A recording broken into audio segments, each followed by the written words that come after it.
You're listening to Healing Wisdom. I'm your host, Pandora Peoples. My guests today are the creators of the Outer Cape Dance Festival, Leda and David Iannitelli, Karen Bernard, and Ellen Scove. And the festival is happening July 29th through August 9th at Wellfleet Preservation Hall. Welcome all. Thank you so much for being with us today and elevating dance on the Cape. Thanks for having us. Yeah. So can you start by just giving us a little bio, talk a little bit about who you are, and then maybe how you came to the project? I think we should start with you, Ellen, because you were there at the conception stage. Really, this idea was hatched with Karen over a cup of coffee last summer. Karen had performed multiple times in Wellfleet, and we were talking about how to get more audience. And I was very fortunate to discover David and Leda's improv classes, as well as Becky Burrell's classes in the last few years, and was just so delighted by this flourishing dance community out here on the Outer Cape, where most of the focus is on visual art, playwriters, and authors. So I felt like it was time to showcase what's here, and really glorify the dance community that exists here, and to bring in primarily local people. Yeah, and to also create experiences beyond performance. So we have workshops and other experiences in this. And I'm just thrilled that everybody could participate. Really thrilled. I'm a performance dance artist and also the founder and executive director of New Dance Alliance. We do a number of programs. We have 2 residencies. One is called Black Artist Space to Create, and the other one is called Liftoff. And we also have a free rehearsal program called Satellite. This all is able to have, well, not Black Artist Space to Create, that's out of my space, but the others happen because I have a loft in Tribeca that I've been renting for 50 years, and I have a studio there, and because of that, I've been able to develop these programs. And we also have a festival called Performance Mix, which was our 40th anniversary this year of the festival.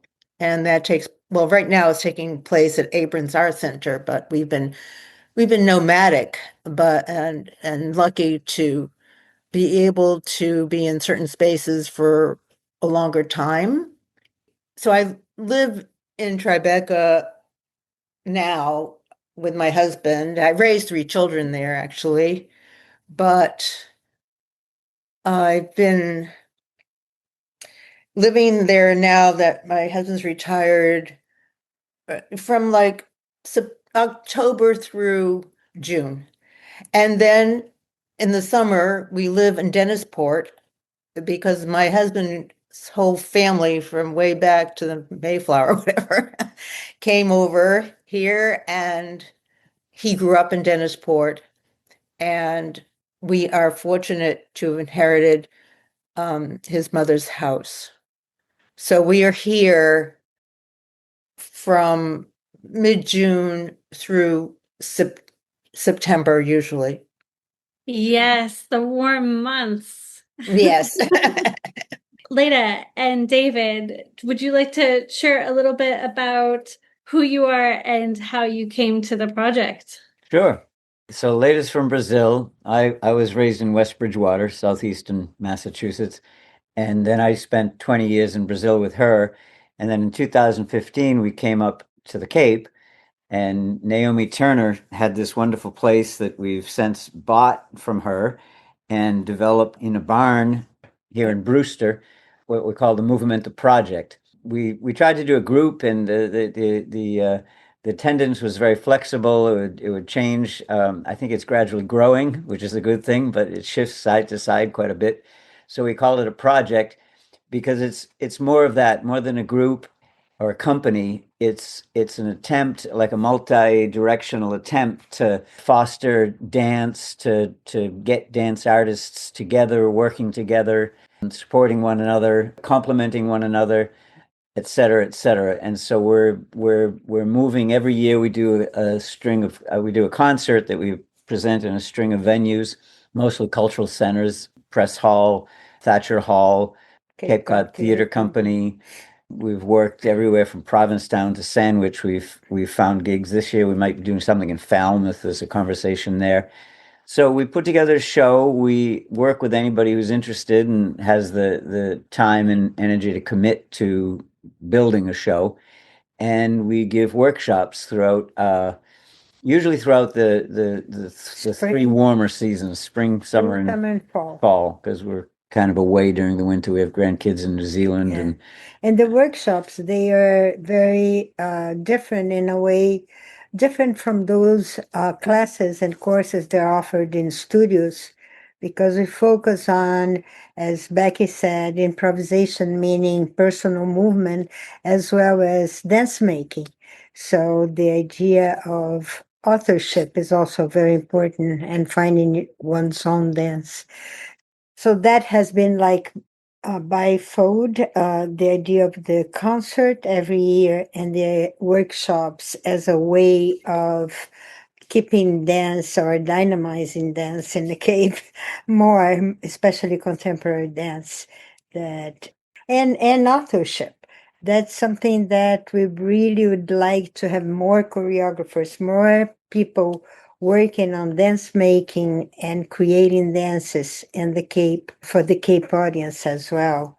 And the connection with Eileen has been wonderful because we met Eileen in different workshops that we had offered. Last year we started, and this year as well. And her idea is so welcome because that's what we would like. Since we came here in 2015, as she said, visual arts, music, theater, literature, this and antiques, all this is typical of the Cape, the arts of the Cape, but dance, it's very limited, especially it's confined to studios and to their performances as a studio of the students, but very seldom you find the Cape dancers uh, uh, putting a show of dance, be ballet, modern, contemporary. It's very rare to find that. So that's why it's such a good initiative, and we're so happy to be part of it. Exciting. And can you talk about the different offerings? It's an eclectic mix, starting with the hula hoop workshop and ending with the languages of nature workshop. Can you share a little bit about that to entice our listeners? The workshops come out from the pieces that we're performing or being presented. Dorian Nesken Oder is the creator of the hula hoop piece, and Alana is a master hula hoop artist. And the piece is interesting because it usually with a hula hoop artist, you perform something very short and it explodes at the end, very short. Whereas here, this piece goes for about 30 minutes or so, and it gives Alana an opportunity to see what happens and what evolves over a longer period of time. And Dorian does introduce Elena and talk about her background and her life. And so we're excited to have her share her work in the workshop. She has worked with professionals, teaching professionals, but this is for beginners, mostly, people who have had not that much experience with hula hoops. And so I think it will be an extreme treat to investigate this area. And as far as my performance, hadn't performed in a couple of years because I came down with this terrible rheumatism called polymyalgia rheumatica, and I couldn't even get out of bed. But after a year, I started taking this miracle drug and was able to start to move. And one of the things I've done so many works over the years that are personal, but I feel people can relate to. And it often is about my life. But the vocabulary often comes from social dancing. One of the ways on the Cape, I don't know what to do with myself sometimes. So I go to this restaurant on Main Street and I do social dancing to cover bands. And this has really like ignited a whole thing more and affirmed my idea of loving social dancing. My father was a dance teacher, and I grew up just totally always about dance. And he did all kinds, he loved modern dance. That was his main love, but he had to teach all kinds of bastardized forms of dance, ballet, tap, jazz, whatever. I don't know how he did it. But I really loved dancing with my father and, social dancing often. And so that's what this piece is about. It takes place on a grid and I'm doing social dancing. And because I'm so excited that I can move again, I'm going to share it well, we talked about it being for senior citizens, although anyone could join in, but I want to explore my different movements with them and repeating these movements and seeing how they evolve and then sharing their movements with how they love to move and dance socially and just evolve it from there. And I have like a playlist, music for my time that I enjoy a lot. So that's why I call it a dance party. That's really fun. Yeah. Lit a full moon gathering last night, and depending on the energy of the moon, we'd have different sort of inspiration. So this is a very earthy moon, but we did need some fire for stuff that was coming up for some of the women. So we brought fire in and we were doing fire dances and just the act of like spontaneous singing. And that came because we were moving our bodies and we moved them together. And the energy totally shifted when we came into a circle that was tight. You could feel the energy connected, us all holding space for each other. And when we had blankets on and when we lifted them together, we created this fortress.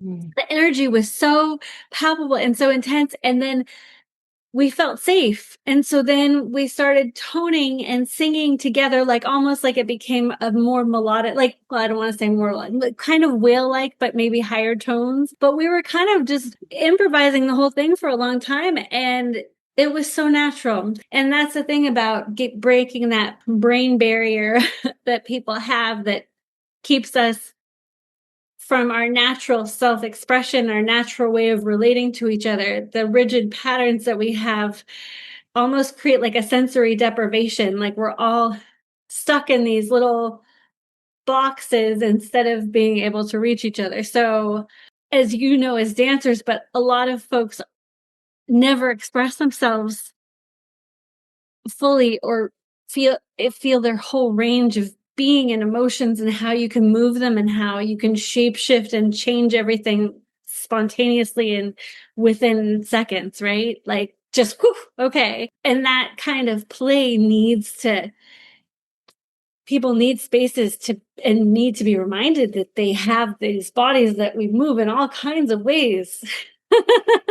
We have all kinds of patterns and fun spaces that we can inhabit with our bodies that we don't, in our lives, unless you're dancers or unless you go to a dance party or a workshop. Yeah, what you just said, Pandora, is one of the reasons I really wanted to have workshops in this festival, because there's so much disconnect in this digital world now. I mean, here we are. You just talked about little squares and we're in them. We're in the Hollywood squares right now. And you're in LA, so we kind of are in Hollywood squares. Yeah, I really wanted people to have a chance to come together and play and let go of their thinking brain and find their joy in their body and have it be okay to make mistakes. I'm saying that because I imagine if I was doing the hula hoop workshop, I'd be petrified. I'd just have the hoop on the floor the whole time. But what the heck? Why not give it a try and just have fun and see what happens? So I'm really, really adamant about having a workshop element to this. Maybe next year we'll have even more. Yeah. What's happening with Somewhere Forward? Tell us about that, Leda.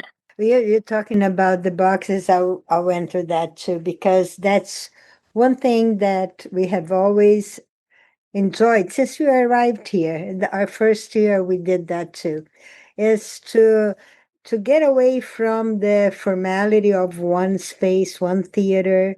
So just like last year, we started this concert outside the press hall or outside the Thatcher Hall, which will be later in August. Thatcher Hall, it's in Yarmouthport. Within the Outer Cape Dance Festival, we'll be performing in Wellfleet Preservation Hall. And the fact that we start outside in the streets, in the outside area, and we guide the audience and having dance in spaces that are challenging, like in the stairway or like in the parking lot or like in the trees or so, and guiding the audience and through the different spaces of the press hall, which is gorgeous to have go to the church, to the big hall, then downstairs to the small stage and the smaller hall, then to the backyard where they have trees, and we always do a water performance and some live music as well with the dance. And that is our way of promoting new horizons, new windows into the dance scene as well. And talking about being outside the boxes, it's like one thing that really, really enchants me is like to challenge the spaces, challenge the view and the viewers, challenge the dancers. If there is a dance, how would that be if you were, instead of doing in a flat surface, you were doing in the water or in a tree hanging or in a stairway? And that really interests us, relationship of body and environment, ambience, and how that can open new possibilities of performance and of creation in dance. Yeah, so Somewhere Forward is a message of hope, first of all. That's how we understand it. It is a series of different pocket dances, small dances. Sometimes they are choreographed by myself, most of them, but we also welcome other choreographers to be part of it if they are willing to challenge themselves in this proposal. And so we're going to have a dance by this young choreographer from Hyannis called Chris Loose Rock. He just finished his undergraduate dance program. And we have other dances of other people too who will be here from the project, Movimental Project itself. So also I'm bringing some dances that I've danced like 15 years ago that are so current. So it's part of this idea of Somewhere Forward. But basically that's it. That's in the same line of thinking that Aline is proposing. Our concert try to break away from the boundaries of conventional performance. Yeah. I've worked for a long time with Leda. She's the artistic director, and I call myself the technical director. That I get the cables and lights and this and that working. But And the air. one of my pet projects is I call it scenic Mhm. equipment, I guess you could call it. So like getting people to fly in different ways. This year's invention is a well, I don't want to do a spoiler, but it's a swing for two. So we're working on choreographing something different, and we also do a piece on a pulley with a couple of By the way, two dancers and one pulley. yeah. When Okay. push comes to shove. Try to get people off the ground, try to discover the body as it moves freely when it's truly free. That's kind of a passion of ours too. So there'll be a little of that every year. There always is. Mhm. That is so cool. Yeah, it's interesting. I think a lot of people dream, they love their flying dreams and they love imagining flying or experiences that make them feel like they're lighter or they're relating in space in a different way. Even jumping can be kind of a thrill because you're still getting a little off the ground. You may not be defying gravity, but it's so cool to it's for that aerial stuff, and that swing sounds awesome. Well, if I may, the swinging thing is that it's whether you're swinging on a conventional swing or swinging up from a building that you're Mhm. suspended from, it's the jump. It's an extended jump. So the emotion of the jump when you do a jump horizontal becomes extended. So it really pushes you emotionally. And I think that's the thrill of it. It's thrilling to watch, but it's fantastic to do. And it's not hard. It's just a matter of, having the right equipment. Yeah, there's a lot to that. We're defined by our gravitational field. When you change that, you change everything. Yeah, Like the water, yeah.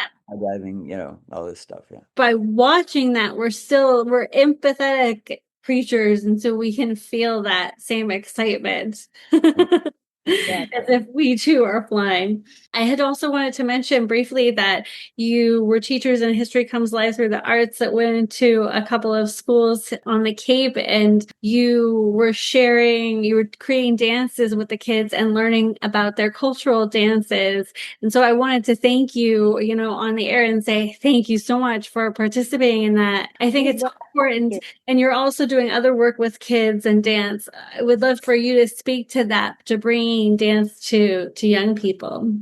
Yeah, that was a beautiful project, and we were so happy to be part of it because we're able to go to connect to these venues that is the schools and fourth graders, right? Yeah. And Chatham and Harwich Elementary. yeah, and Reaching out to those people, they're doing good work there. in dance making, we bring in their background, their cultural background. So that was really, really exciting. Yeah. We asked the question both in Chatham and Harwich, all right, how many kids were born outside the country and how many kids' parents were born outside the country? And it was like 60% hands went up. Wow. We are a truly immigrant community Yeah. these days. These Yeah. are fourth graders, and who wasn't born outside the country, their parents were. And they knew something about their cultures. They knew some stuff, and we had them sharing dance steps and them teaching each other and then creating a piece after it. Yeah. And why I say I reach out to the teachers at both Harwich and Chatham Elementary is that the kids were uninhibited. They were regulated, they were controlled, but they were uninhibited. They quickly formed into groups. They created in 5 minutes something that took 5 minutes to share. So they were free. The kids are free. They're focused and free. It was very, very gratifying to see that. This is true. I cannot stress that enough. Yeah.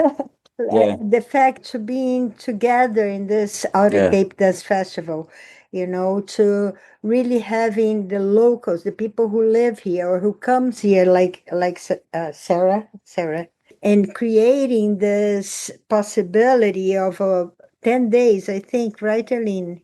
Yeah. 10 days Yeah. of Yeah. of different offerings of dance. This is beautiful, and I think it's something to be acknowledged and and make it constant, frequent every year at least. Anyway, So many things going on. July 29th, we have the hula hoop workshop. You guys have the following day on July 30th, the New Dance Alliance performance and talk, followed by the Friday dance party that you had mentioned. And then I just wanted to give a shout out to the ecstatic dancing with performance by Wolf Wolf Meow happening Wednesday, August 5th. And then, of course, the Movimento somewhere forward. That's Thursday, August 6th and Friday, August 7th. And then the last offering is Languages of Nature with Becky Burrell, who also taught in History Comes Life Through the Arts and offered an amazing way for kids to connect to nature. And so that's happening at 12:30 p.m. on Sunday, August 9th. Michael Holt, who is the band leader for Woof Woof Meow, approached me in the wintertime and let me know he was interested in creating an ecstatic dance event with live music with his band. And I connected him with Patricia Van Dijkhuizen, who's been facilitating ecstatic dance during the Winter Wednesdays series for several years now. It's not actually a performance. They're going to be like syncing in with the dancers. And I mean sync like SYN, sync, in sync. And I think it will be really special. And I've been around that band when they've done that in the past at small, intimate house parties. So that is more for grown-ups because sometimes people close their eyes. It is for people who even think they can't dance at all, but want to somehow move things in their system, like we've been discussing. And then Becky's workshop is very intimate, just 8 people working with developmental movement patterns and patterns in nature and observing nature, making dances, teaching them to the group.